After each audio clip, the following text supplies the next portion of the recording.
Senhor Jesus, povo de Deus, irei falar sobre ombreiro, irei começar sobre diácono, depois presbítero, evangelista, pastor, irei falar sobre pastora também.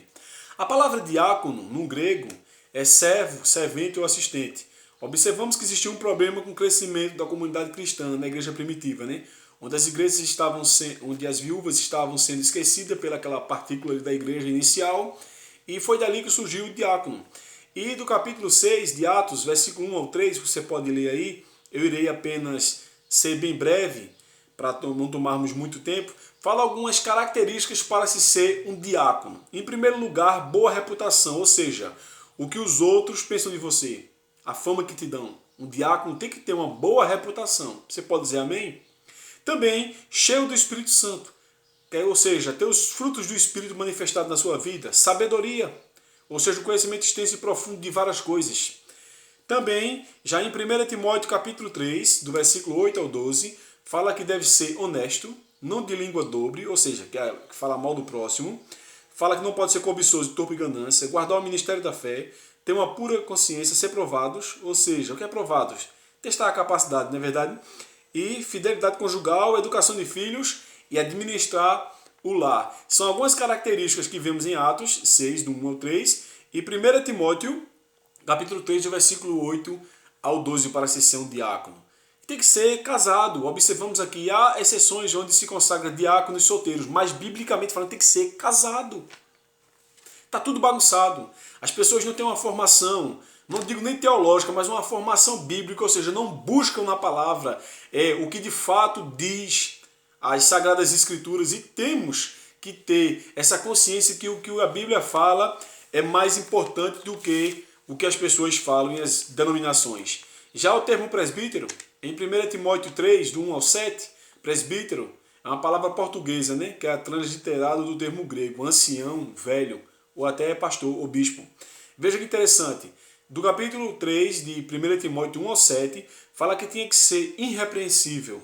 Veja, que não dá margem à repreensão, vigilante, sóbrio, honesto, hospitaleiro, apto para ensinar. Aí vai mais, alcoólatra, não pode ser alcoólatra, né? Não pode ser espancador nem cobiçoso, não pode ser avarento, administrar bem o lar, cuidar dos filhos, bom testemunho e não ser neófito. O que significa neófito? Novato na fé, um novo convertido. Tem pessoas aí que consagram presbíteros sem ser casado e até presbíteros que não sabem ler. E a Bíblia diz que tem que ser apto para ensinar a manejar bem a palavra. Como é que eu vou consagrar alguém eu como líder que não sabe ler, não desclassificando quem não sabe ler, mas como ele vai ministrar a sã doutrina na igreja? Veja que absurdo.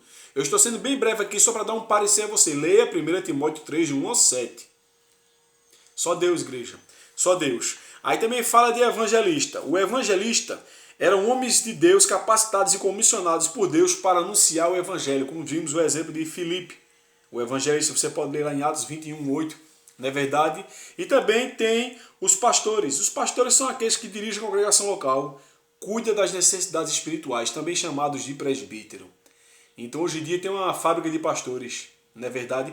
Todo mundo hoje em dia quer ser pastor. Não sabe a devida importância que é ser um pastor, biblicamente falando. Também existem os missionários, né? Que é a pessoa que dedica a sua vida à fé. Abrem mão de tudo que tem, vão para outros estados, outros países, mas tem missionários aí, missionárias, que só Deus sabe quem foi que consagrou ele. Muitos até se autoconsagraram. Diz que é missionário, tem a carteirinha de missionário, mas muitas das vezes não sai nem do seu bairro para outro. Quanto mais se fosse para deixar casa, carro, emprego, família, para ir para outro estado, outro país pregar a palavra. Será que eles queriam ir para a África, para o Afeganistão, pregar a palavra lá? Na Palestina, será que eles iriam? Só querem os holofotes, está no púlpito, acha muito bonito estar no altar da igreja, mas a igreja não pode ficar acomodada em quatro paredes, estar nos bancos, não. A igreja tem que sair para ganhar o mundo para Jesus. Então o missionário é isso, é aquela pessoa que dedica a sua vida à fé, abre mão de tudo. É como se fosse um evangelista. Um evangelista está envolvido em cruzadas, em eventos, sai de porta em porta. Tem um evangelizador, que é todo aquele que evangeliza. E tem um evangelista, que é aquele que tem uma capacidade sobrenatural dada por Deus, de ministrar a palavra de uma forma tal, de trazer pessoas para os presbíteros e os pastores da igreja apacentar. Já o termo pastora, o interessante é que muitos me questionam, irmãos, o termo pastora é bíblico ou é cultural? Observamos que não há citação de títulos de liderança espiritual, se referindo à mulher. Fala de Débora, né, no Antigo Testamento, mas um texto sem contexto é pretexto perezinho, que tem vários contextos para se formar uma doutrina, de acordo com a hermenêutica bíblica, que é a ciência da interpretação. E quando abrimos a nossa Bíblia em Gênesis, capítulo 29, no versículo 9, está escrito o seguinte, que eu irei ler para você, fala sobre pastora. As pessoas me perguntam, tem o nome pastora na Bíblia? Tem. Eu vou ler para você. Gênesis 29, 9. Estando ele ainda falando com eles, veio Raquel com as ovelhas de seu pai, porque ela era pastora.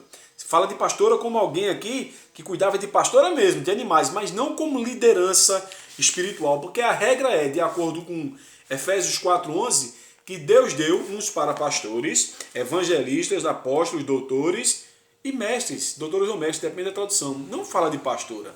Feito eu falei, não estou dizendo que Deus não se utiliza das mulheres, isso se utiliza sim. Mas as pessoas estão fugindo da compreensão bíblica e fazendo aquilo que eles acham que é certo. Como eu falei, levantando presbíteros que não sabem ler, nada contra, mas deveria ir para um colégio. Consagrando pessoas a presbitério novos na fé, neófito, não pode, tem que ser alguém muito abalizado, que maneje bem a palavra. Os diáconos também estão acostumados a ir para o altar. Diácono fica na porta da igreja, o diácono troca a lâmpada da igreja, o diácono ele limpa a igreja, recepciona as pessoas, é aquela pessoa que é o braço forte do pastor, está ali para ministrar a ceia, cuidar, ajudar a administrar a igreja, mas não, querem achar que ser um diácono tem que estar no altar, um presbítero tem que estar no altar, um missionário, uma missionária, e se esquecem dos parâmetros bíblicos que nos dirigem para saber a função de cada uma dessas pessoas, que seja diácono, presbítero, evangelista, pastor, missionário. E foi que expliquei, né? Não tenho preconceito nenhum. Apenas estou trazendo aqui uma palavra de Deus para que você tenha uma compreensão sobre a importância de cada cargo dessas pessoas que eu citei aqui, desses títulos, da hierarquia da igreja, e quais são as suas funções, baseado em algumas referências que eu falei aqui. Foi uma breve palavra, para você ter uma noção que aí o mundo fora está todo bagunçado, mas ainda é tempo de colocar a nossa casa em ordem, a sua igreja, pastor, em ordem. Então coloque a sua igreja para ser direcionada e dirigida pelo Espírito Santo e pelo respaldo bíblico. Que Deus te abençoe, que Deus te ajude. Um forte abraço.